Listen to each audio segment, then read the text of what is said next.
Bellarmé Biamungu. Bellarmé Biamungu.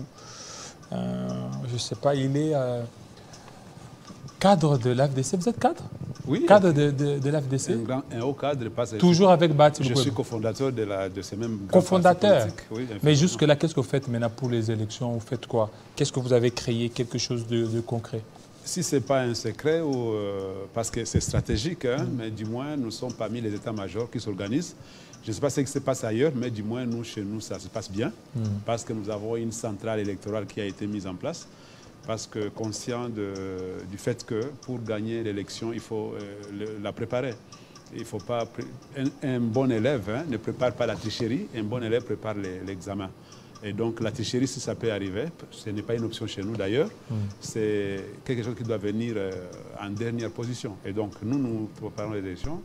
Notre état-major est installé sur 24, là où tous les candidats, les potentiels candidats de la centrale électorale qui a été mise en place. Est-ce que vous avez même déposé vos candidatures? Non, pas encore, nous y travaillons. Vous attendez quoi? Oui, les derniers jours? Non, nous travaillons parce que, vous savez, nous allons en tout cas postuler à tous les niveaux, sauf à la présidence, parce que nous avons un candidat, c'est le président de la République, Félix Tshisekedi, qui est notre candidat. Nous sommes d'ailleurs les tout premiers.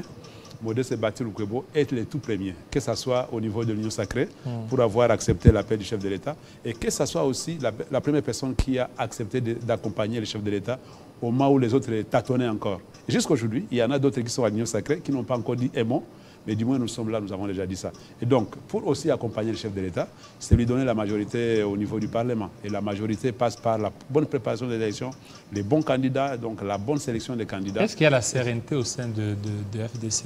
Mais pourquoi pas? Parce que nous sommes les tout premiers partis bien organisés. Posez la question à qui veut vous écouter. Malgré les frustrations internes? Non, il n'y en a pas. Il n'y en a pas. Qui peut être frustré si jamais... Mais malgré les dribbles dont vous êtes victime, non, dribble de la part de l'Union sacrée, on vous dribble, vous attendiez à un tel poste, tantôt on a donné à une autre formation politique, alors que cette formation politique qui n'était même pas là quand il y avait l'appel. Donc, vous savez, en politique, c'est ça aussi. La politique n'a jamais été comme à l'église. Hein. Ce n'est pas comme si vous priez les chapelets et tout se passe comme prévu. En politique, c'est aussi ça. Il faut accepter que les combats, que les coups bas, que les personnes qui viennent accuser auprès du chef puissent venir. Mais nous sommes habitués. Vous savez que nous qui avions passé beaucoup de temps, d'abord à la majorité présidentielle, où il y avait beaucoup de coups bas, n'est-ce pas? Vous allez vous rappeler que nous avons passé à la majorité présidentielle. Nous avons eu 22 députés en 2011, mais nous avons eu qu'un seul ministère jusqu'à ce que le mandat s'est terminé, n'est-ce pas? Nous avons eu en 2018 plus de 44 députés, mais qu'est-ce que nous avons eu au finish? Si ce n'est pas nous reléguer au second plan, nous rejeter et prendre quelqu'un qui n'avait qu'un seul, qui n'était que lui-même, qui n'avait que ses pieds et ses bras pour devenir président du Sénat, pourtant que nous avions 44 députés, plus de 15 sénateurs, 70 députés provinciaux. Alors 70, hein? Pourtant les députés provinciaux sont eux qui votent les gouverneurs, qui votent les sénateurs. Mais on nous a refusé cela et nous avons résisté pendant beaucoup de temps. Et donc, si aujourd'hui on nous refuse un petit poste, on ne va pas pleurer. Parce que nous pensons que tout ça, ça va se résumer à l'élection qui va venir, à la moisson la plus grande que nous allons voir par rapport à l'organisation que nous avons mise en place. Est-ce que les relations sont au beau fixe avec l'UDPS? Non, c'est un bon parti politique il est partenaire, nous avons de bonnes relations avec. Mais qui vous dribble, hein? Il y avait, non, pas du tout. L'UDPS ne saura jamais nous dribbler, parce que nous sommes les fils aînés de l'Union sacrée par rapport à l'adhésion. Là, le chef de l'État étant de l'UDPS, hein, on peut ainsi dire que l'UDPS a appelé, et Modeste Bahati Lukwebo est le tout premier. Après que l'excellence plus mobile puisse emboîter les pas, vous comprenez? Et donc, aujourd'hui, dire que l'UDPS nous dribble, il ne saura jamais. Il y a des petites gens, n'est-ce pas, des petites personnes qui sont au sein de l'UDPS, qui ne comprennent pas la vision. Parce que celui qui accompagne le chef de l'État, Félix Tshisekedi, quelqu'un de l'UDPS, qui soit vraiment de l'UDPS au vrai sens du mot, ne veut pas l'attaquer. Vous comprenez? Et donc, s'il attaque, on doit dire effectivement qu'il soit engagé pour autre chose, qui ne veut pas que le chef de l'État puisse réussir. Vous allez attaquer celui qui accompagne votre patron, n'est-ce pas? Que de le soutenir et l'amener vers la convergence des idées et d'idées. Et donc, nous sommes résolument engagés à pouvoir accompagner le chef de l'État et nous n'avons jamais reculé. Modeste Bahati, c'est la personne la plus constante, n'est-ce pas, de la politique congolaise, n'est-ce pas? Regarde aujourd'hui, depuis qu'il a commencé que je vais être avec Tshisekedi, je vais accompagner Tshisekedi aux élections, personne n'avait cru. Il y a des gens qui sont passés ici qui vont vous dribbler. Vous êtes bien assis au Sénat. Vous avez une grande institution. Il y a ceux qui ont plus que le Sénat, mais qui n'ont jamais dit qu'ils étaient avec le chef de l'État. Il y a ceux qui ont plus que le Sénat, mais qui n'ont jamais dit... Actuellement, dans ces pays, plus que le Sénat, qui?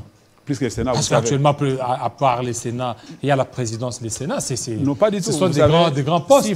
S'il faut en tout cas catégoriser les institutions, vous n'allez pas mettre le Sénat avant l'Assemblée nationale ou avant la primature, n'est-ce pas? Si c'est du point de vue...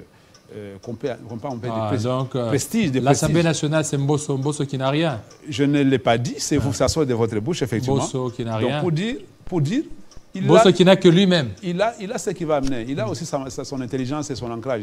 C'est quand même un ancien. Il connaît tout ça. Mais du moins, s'il faut les comparer en termes... Bon, lui, il s'est retrouvé là-bas. On connaît tout. C'est pas la magie. Mais du moins, il travaille. Il fait très bien son travail, s'il faut ainsi le dire. Je dois dire ici qu'on ne doit pas citer ceux qui sont là. Mais j'ai voulu seulement répondre à votre question en disant qu'il y a ceux qui sont plus mieux traités que Modeste Bahati Lukwebo, mais qui n'ont jamais dit qu'ils accompagnaient le chef de l'État. C'est ce que je voulais dire. Alors que Modeste Bahati Lukwebo... Parce que tous ceux qui sont là, ils ont dit... En tout cas, moi, lorsque je viens ici, c'est pour parler de Modeste Bahati Lukwebo, l'homme le plus constant de l'histoire politique congolaise. Les monuments vivants de la politique congolaise, comme ça je l'appelle. Et du moins, personne d'autre ne peut s'appeler. Et vous n'avez encore rien eu, là? Moi, j'ai beaucoup d'années à l'AFD. Je suis cofondateur. Vous êtes cofondateur. Qu'est-ce que vous avez eu concrètement? Ce que j'ai eu, c'est effectivement d'avoir la confiance de Modeste Bahati Lukwebo. C'est juste ça. C'est pas lui qui nomme. Vous n'avez pas été mandataire. Le jour qu'il va commencer à nommer, il va me mettre mandataire. Et parce que c'est que je peux être aujourd'hui... Vous n'avez pas été mandataire ni ministre. Depuis que vous êtes à l'FDC, qu'est-ce que vous avez eu comme poste? Les postes, ce n'est pas pour ça que nous sommes venus. Nous sommes venus servir le pays. Oui, mais ce n'est pas les bénévolats. Non, je suis à côté de l'icône de la politique congolaise, du monument.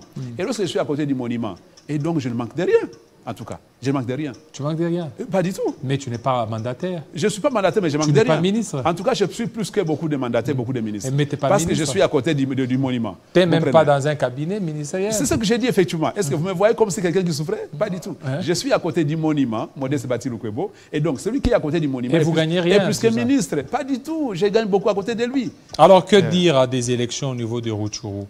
Jusque-là, les élections, oui, mais à Rutshuru, il y a l'insécurité qui est là. Je ne voudrais pas me mettre comme un connaisseur de tout, parce qu'il y a un organe technique qui organise les élections, et c'est la CENI. Et c'est à cette CENI qu'on pouvait poser cette question-là, parce que nous estimons que ça finira par aller. Mais du moins, mais si ça n'allait pas là-bas à Rutshuru, vous n'êtes pas nouveau dans ce pays.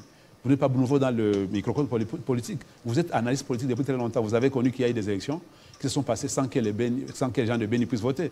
Et c'est tout passé. En tout cas, il faut regarder la configuration. Il y a combien? Si les 43 millions, par exemple, qui voudraient bien voter, si les 3 millions ne votaient pas, il y a quand même 40 millions qui votent. Et la majorité aura voté. Et puis, les autres là seront mis dans leur droit de pouvoir voter leurs élus sans beaucoup de problèmes. Et ça ne va pas entamer le résultat souterrain. Et donc, je dois dire que la question, elle est mieux posée. Mais la poser aussi à la CENI, c'est aussi lui demander beaucoup trop, parce que ce n'est pas lui qui gère la sécurité. La sécurité, c'est posé au service, n'est-ce pas, de sécurité, notamment le ministère de l'Intérieur et le ministère de la Défense, et du moins au gouvernement, au vrai sens du mot. Et du moins, j'ai entendu que le Premier ministre a rassuré, j'ai entendu que le président Kadima aussi a rassuré. Il a rassuré, mais jusque-là, il ne veut pas aller dans le sens de l'opposition. L'opposition a demandé qu'il y ait l'audit pour la deuxième fois du fichier électoral. Kadima a refusé. Vous savez, vous pensez que l'audit, plutôt que l'opposition va vous dire quoi, si ce n'est pas dit ça? Je voudrais bien demander à l'opposition de se préparer comme nous. Comme vous. Au lieu de préparer la contestation, qui prépare l'élection. N'est-ce pas? Je trouve que les amis préparent la contestation que plutôt de préparer l'élection. Préparer l'élection comme nous.